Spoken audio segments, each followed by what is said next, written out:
Buenos días, presidenta. Muchas gracias por estar hoy aquí conmigo. ¿Qué tal? Estoy encantada, la verdad. Me siento en mi casa.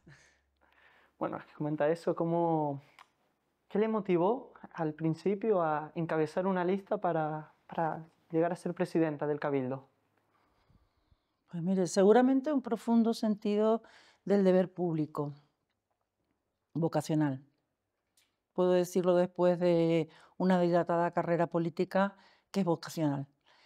Y un reto, no cabe duda que era un reto porque era sustituir a una persona con un liderazgo indiscutible como Tomás Padrón al frente de la corporación durante muchísimas legislaturas y hacerlo desde la perspectiva de la primera mujer que accede a un cargo de responsabilidad encabezando una lista del Cabildo Insular. Un honor, una alta responsabilidad y el ejercicio de esa responsabilidad, pues también visibilizar el papel de la mujer en la política y creo que eso es fundamental. Me lo llevaré toda la vida porque el esfuerzo no fue mío, el esfuerzo fue de una ciudadanía que creyó en ello, por lo tanto fuimos la lista más votada que nos dio pie a ostentar la presidencia durante 2 legislaturas.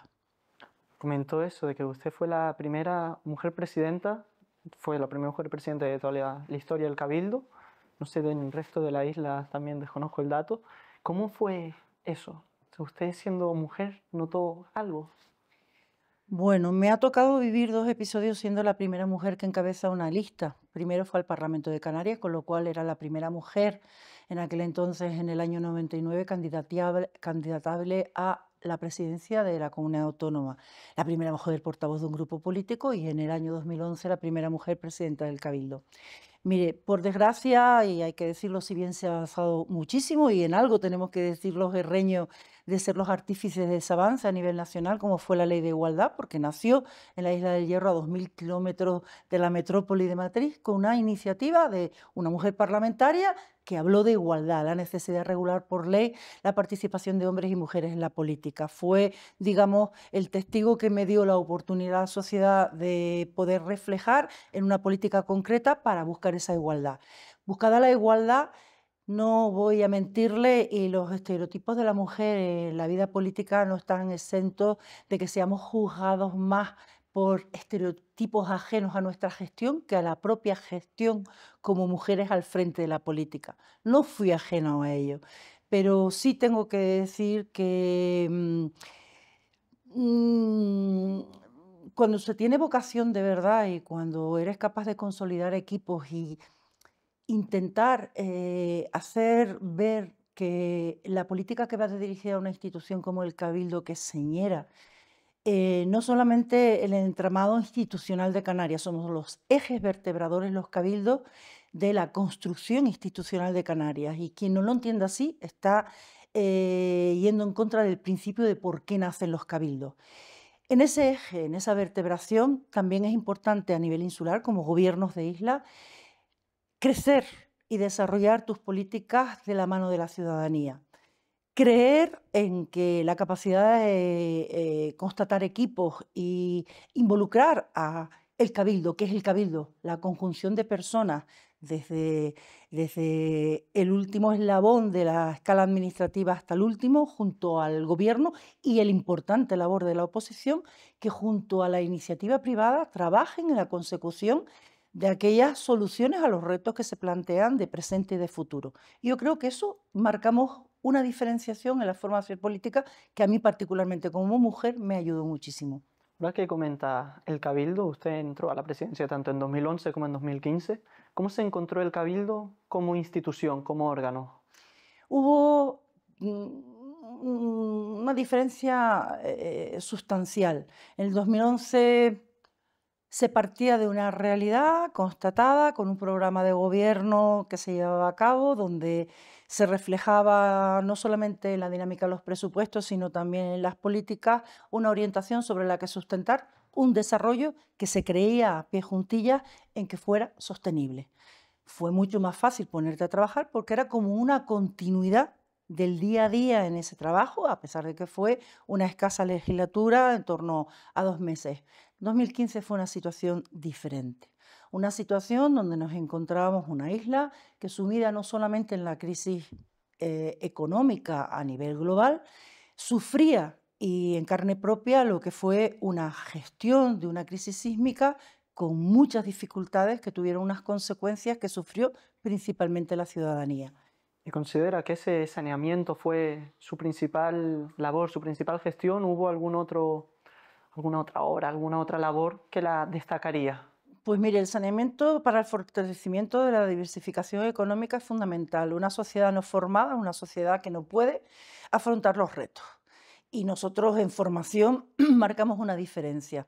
Creer en uno mismo y creer de la mano de la iniciativa privada en un vuelco a aquella estructura que nos encontramos, a la definición de un modelo y a una estrategia bien definida con un plan.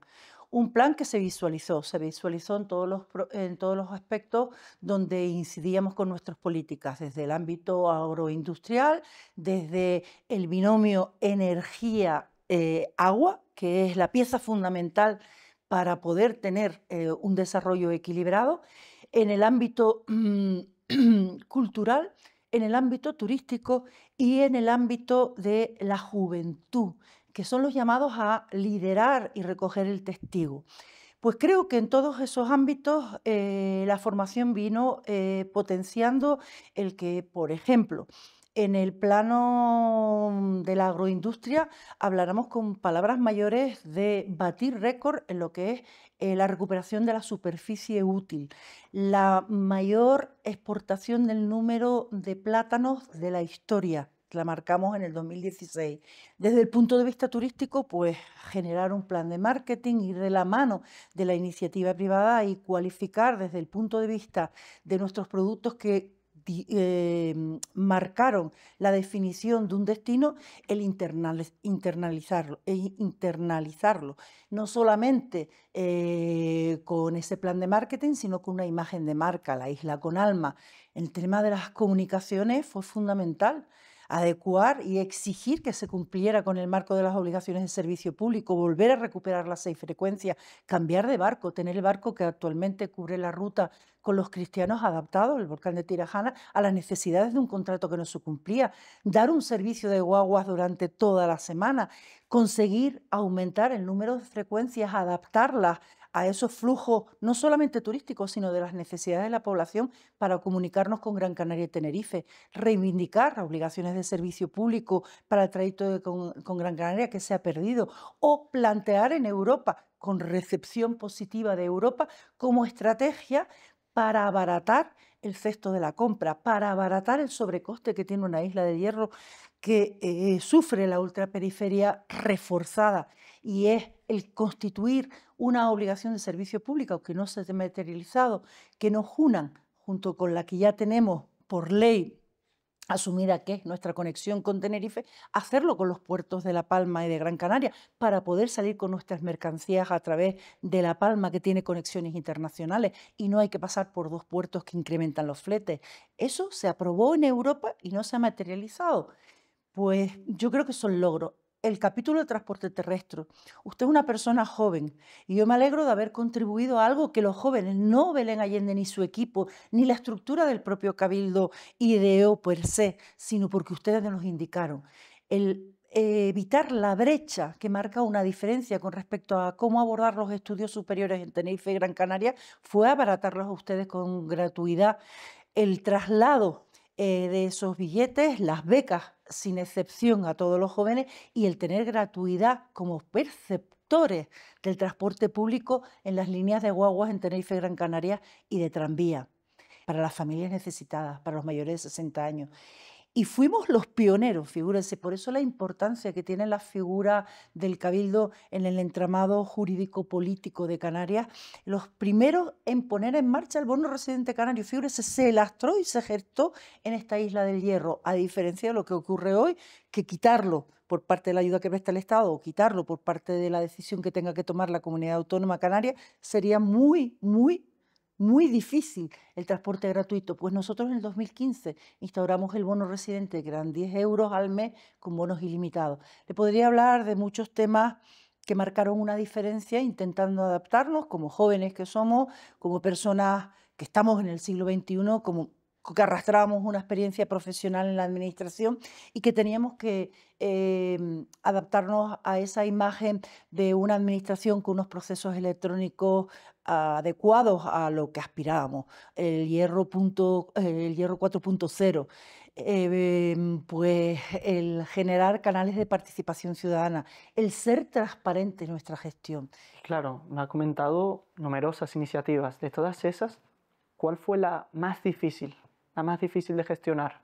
Mire, la más difícil de gestionar abandonando por convicción y por trabajo el proyecto de Corona del Viento como el proyecto que viene a significar al hierro en el contexto internacional, el encontrarme que justo el día que tomaba posesión se nos ponía sobre la mesa por el equipo saliente que, con esto no quiero decir que no trabajaran y apostaran también por Corona del Viento.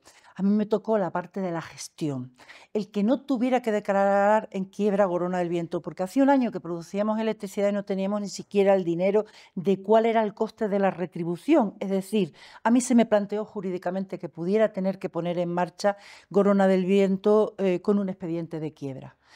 Eso fue un reto difícil de sortear junto con el plan económico financiero que nos imponía el Estado, que hubiera dado pie a perder, por ejemplo, las estructuras de las empresas públicas dentro de la dinamización cultural y turística de la isla, porque estamos intervenidos por el Estado. Se consiguió demostrar al Estado que éramos solventes, pero lo más difícil fue no solamente dándole la satisfacción que los beneficios, una vez adelantado a todos los herreños, el pago de lo que significaba pagar unos altos costes del capital que se tuvo que aplicar para invertirlo, haberlo cancelado, ahorrándole 4 años de capital con sus intereses a la ciudadanía, sino que los primeros beneficios revertirlos con una empresa público-privada saneada en el capital herreño.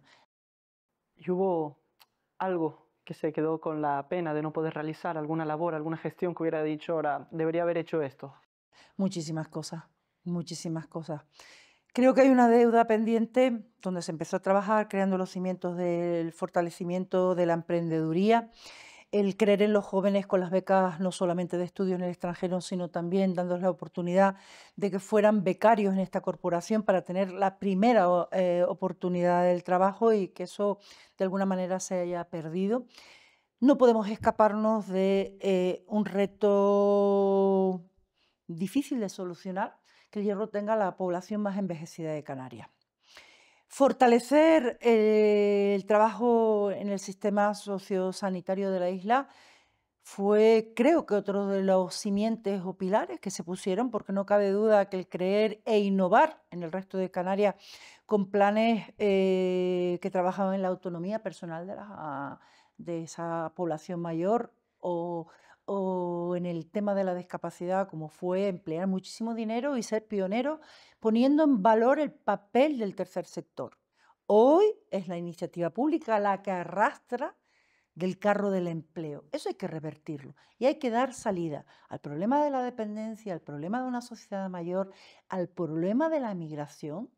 Estamos dejados de la mano de Dios y tenemos que poner los simientes para que se pueda buscar en lo que hoy es una gran tragedia humana, una gran oportunidad de crecimiento personal, de crecimiento del tejido productivo y involucrando a los jóvenes para que sean los líderes y pioneros de los cimientos de que deben de ser los retos que hay que afrontar en este siglo XXI.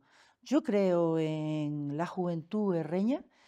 Creo que es una pena que el talento herreño no se quede en esta isla y como madre de jóvenes creo intenté luchar con el resto de mi equipo para que eso fuera una realidad. Me hubiera encantado poder seguir ahondando en esos retos y sobre todo el seguir trabajando en ese concepto de lo público.